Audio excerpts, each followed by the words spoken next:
Dear students, इससे पहले हमने एक्टिविटी 4 और एक्टिविटी 5 पिछले वीडियो में पढ़ लिया था। आज हम देखेंगे पेज नंबर 86 पे एक्टिविटी 6। यहाँ पर आपको कुछ शब्द दिए गए हैं। इन शब्दों के आगे आपको लेस लगाना है, लेस ऐड करना है। ठीक है, तो देखिए यहाँ पर पहले एग्जांपल दिया गया है हेल्प। हेल्प यानी होता है मदद, उसके सामने हमने जोड़ दी है लेस, तो क्या बन गया हेल्पलेस। हेल्पलेस का अर्थ होता है असहाय।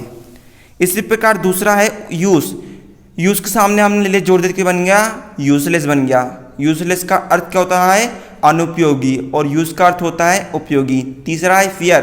फियर का अर्थ होता है डरना, तो फियर के सामने लेस जोड़ दिया तो क्या बन गया फियरलेस बन गया। फियरलेस का अर्थ होता है, फियरलेस का अर्थ क्या होता है डरहीन। ठीक है, मतलब कि निडर। ठीक है, चौथा देखिए टेस्ट। टेस्ट मतलब होता है स्वाद। टेस्ट के आगे हमने जोड़ दिए टेस्टले, तो क्या बन गया टेस्टलेस बन गया। टेस्टलेस का अर्थ होता है बेस्वाद। पांचवा देखिए, पांचवे का लिखा है मीनिंग। मीनिंग का अर्थ होता है अर्थ ही होता है। ठीक है, मीनिंग का अर्थ ही होता है। इसके सामने ले जोड़ दिए तो क्या बन गया मीनिंगलेस बन गया। मीनिंगलेस का अर्थ होता है अर्थहीन। जो अर्थ से हीन हो वो क्या कहलाएगा अर्थहीन कहलाएगा। छठवा क्या है पेपर।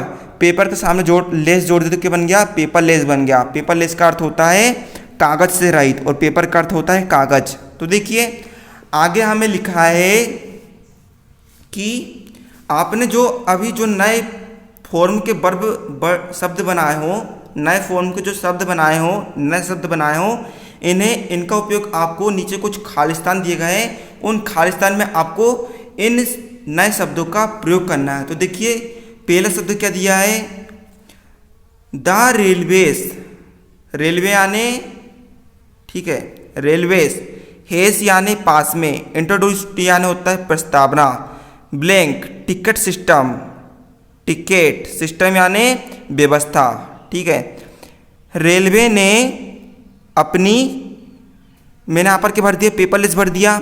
आगे लिखा है यू यानी तुम, कैन यानी सकना, सो यानी दिखना, टिकट, ओन यानी पर, यूवर यानी तुम तुम्हारे, मोबाइल फ़ोन। ठीक है, रेलवे ने अपनी कागज रहित टिकट व्यवस्था को प्रस्तावित किया है।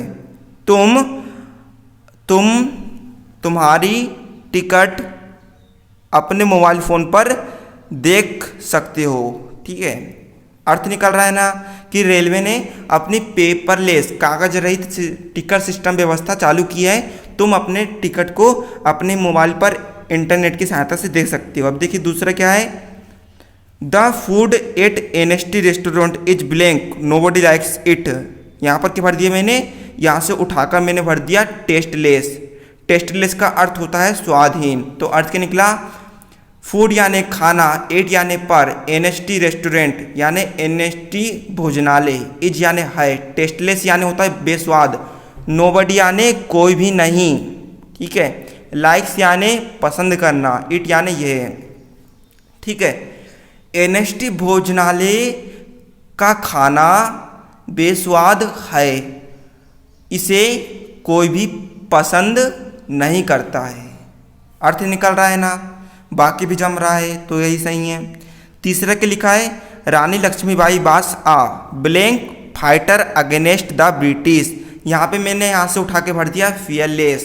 तो फियरलेस का अर्थ होता है निडर। ठीक है, तो रानी लक्ष्मीबाई वास यानी था, आ यानी एक, फियरलेस यानी निडर, फाइटर यानी लड़ाकू, अगेंस्ट यानी के विरुद्ध, ब्रिटिश। ठीक है, तो अर्थ क्या निकला रानी लक्ष्मीबाई ब्रिटिश के खिलाफ निडर लड़ाकू थी। ठीक है, अर्थ भी निकल रहा है। देखिए चौथा क्या है this new mobile phone is blank it stops working every 5 minutes. यहाँ पे मैंने उठा करके भर दिया यूजलेस। ठीक है, तो अर्थ क्या निकला न्यू यानी नया, मोबाइल फ़ोन, इज यानी है, यूजलेस यानी अनुपयोगी, इट यानी यह, स्टॉप्स यानी रुकना, वर्किंग यानी काम करना, एवरी यानी हर, 5 मिनट्स यानी 5 मिनट्स। ठीक है, यह नया मोबाइल फ़ोन अनुपयोगी है, यह हर 5 मिनट में काम करना बंद कर देता है। ठीक है, वाक्य जम रहा है। देखिए पांचवा के लिखा है बाउंडेशन यानी होता है प्रतिबंध। Boundation is an example of a blank word in English. खालिस्तान में क्या भर दिया मैंने, यहाँ पर भर दिया हेल्पलेस। ठीक है, हेल्पलेस का अर्थ होता है असहाय। बाउंडेशन यानी प्रतिबंध, इज यानी है, एन यानी एक।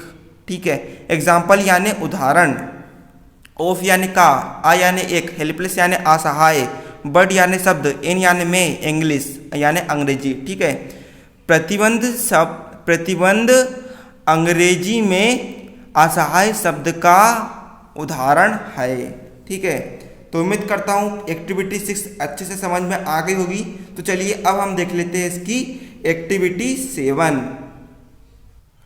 तो देखिए एक्टिविटी 7 में आपको यहाँ पर एक पोयम कविता दी गई है, इसे आपको अच्छे से पढ़ना है। ठीक है, और समझना है, और नीचे कुछ क्वेश्चन दिए गए हैं, उनके आपको आंसर लिखना है। तो इस कविता के लेखक कौन है, विलियम बर्थलेस है। तो वह कह रहा है आई यानी में, बास यानी था, इन यानी में, जंगल यानी वन। ठीक है, में वन या फिर जंगल में था।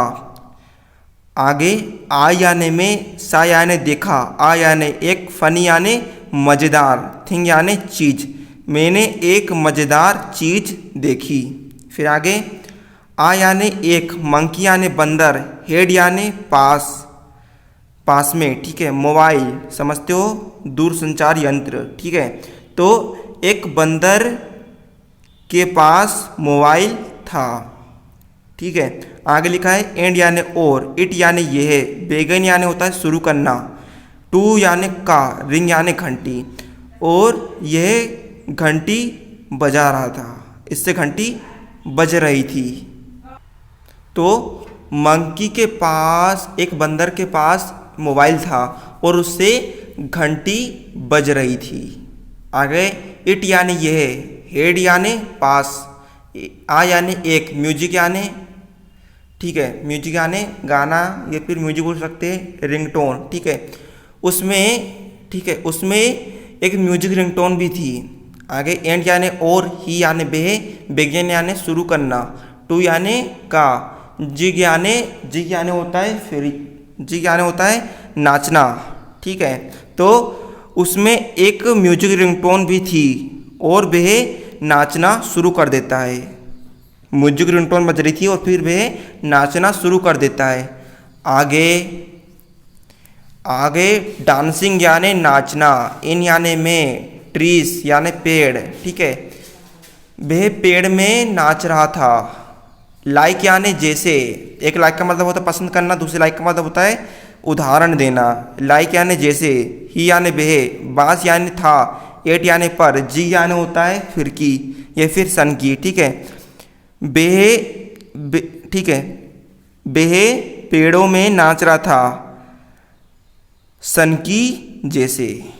ठीक है, आगे लिखा है बेह पेड़ों में सन की टाइप नाच रहा था, पागलों टाइप नाच रहा था। आगे ही यानी बेह, बास यानी था, बेरी यानी बहुत, हैप्पी यानी खुशी, बेह बहुत खुशी था, अस यानी जैसे, ही यानी बेह, डांस यानी नाचना, अबे। ठीक है, और वह नाचते ही जा रहा था। आगे having lots of fun, having यानी पास में, लॉट्स यानी बहुत सारा, ऑफ यानी का, फन यानी मज़ा, वह बहुत सारे मज़े ले रहा था। इन हिस्से मंकी वे, और वह बंदर को देखकर खुश हो रहा था। ठीक है, तो यहाँ पर एक पोएम दी गई है, आपको उसका क्वेश्चन लिखना है। ठीक है, क्वेश्चन दिया गया है, उसका आंसर लिखना है। तो देखिए इसके हम क्वेश्चन की तरफ चलते हैं, ये आपको अच्छे से समझ में आ गया होगा। तो देखिए हम इसके क्वेश्चन देखते हैं। तो देखिए यहाँ पर पहला क्वेश्चन क्या दिया गया है। पहला क्वेश्चन है वेयर यानी कहाँ, डिड यानी करना। ठीक है, पोएट यानी कवि,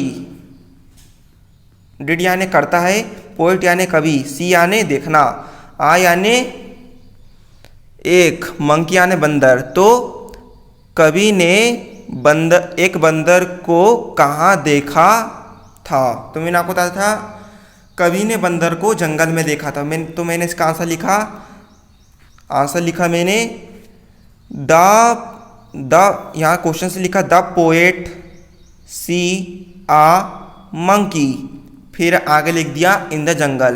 तो कवि ने एक बंदर को जंगल में देखा था। अब देखिए इसी का दूसरा क्वेश्चन क्या है। बाट यानी क्या, डिड यानी करता है, मंकी यानी बंदर, हेव यानी पास में, इन यानी में, हिस यानी उसके, हैंड यानी हाथ। तो बंदर के हाथ में, बंदर के हाथ में क्या क्या था। ठीक है, बंदर के पास हाथ में क्या था, तो मैंने आपको बताया था बंदर के पास में एक मोबाइल था। तो देखिए मंकी, ठीक है मंकी, फिर देखिए क्वेश्चन में जब हैव रहता है तो आंसर में क्या बन जाता है, हेड बन जाता है। क्वेश्चन में हैव है तो उसका आंसर में क्या बन जाता है, हेड बन जाता है। तो monkey had a mobile in his hand, monkey यानी बंदर, हेड यानी पास में, आ यानी एक, मोबाइल यानी मोबाइल फ़ोन यानी दूरसंचार यंत्र, इन यानी में, हिस यानी उसके, हैंड यानी हाथ। ठीक है, तो बंदर के हाथ में मोबाइल है। ठीक है, अब देखिए तीसरा क्वेश्चन क्या है। बाट डिड द मोबाइल हैव, बाट यानी क्या, डिड यानी करता है, मोबाइल यानी दूरसंचार यंत्र, हैव यानी पास में। ठीक है, तो मोबाइल में क्या है पूछ रहा है। तो मैंने आपको बताया था मोबाइल में क्या है, एक म्यूजिक की रिंगटोन है। ठीक है, तो मैंने इसका आंसर लिख दिया मोबाइल। हैव का क्या बन जाएगा, आंसर में हेड बन जाएगा। इससे पहले बताया था क्वेश्चन में है तो हैव और आंसर में आएगा तो क्या बन जाएगा, हेड। तो मोबाइल हेड, हेड यानी पास में, आ यानी एक, फिर आगे लिखा म्यूजिक, ठीक है रिंगटोन। तो मोबाइल में एक म्यूजिक रिंगटोन है। अब देखिए चौथा क्वेश्चन क्या है। But was the monkey way of having fun, but यानी क्या, बास यानी था, मंकी यानी बंदर, बे यानी रास्ता, ऑफ यानी का, हैविंग यानी पास में, फन यानी मजा। तो बंदर का, बंदर के लिए, बंदर का मजे के लिए उसके पास में क्या रास्ता था। तो मैंने आपको बताया था बंदर नाचकर मजे ले रहा था। तो मैंने इसका आंसर लिखा मंकी यानी बंदर, डांस यानी नाचना, अबे यानी, ठीक है अबे, ऑफ यानी का, हैविंग यानी पास में, फन यानी आनंद। तो बंदर नाचकर मजे ले रहा था। तो उम्मीद करता हूँ जो समझाया हूँ आपको अच्छे समझ में आ गया होगा। मिलते हैं अगले वीडियो में, तब तक के लिए जय हिंद जय भारत। अगले वीडियो में यूनिट 12 टेक्नोलॉजी ख़त्म हो जाएगी। फिर परसों वीडियो से हम क्या चालू कर देंगे, यूनिट 30 चालू कर देंगे। तो मिलते हैं अगले वीडियो में, तब तक के लिए जय हिंद जय भारत।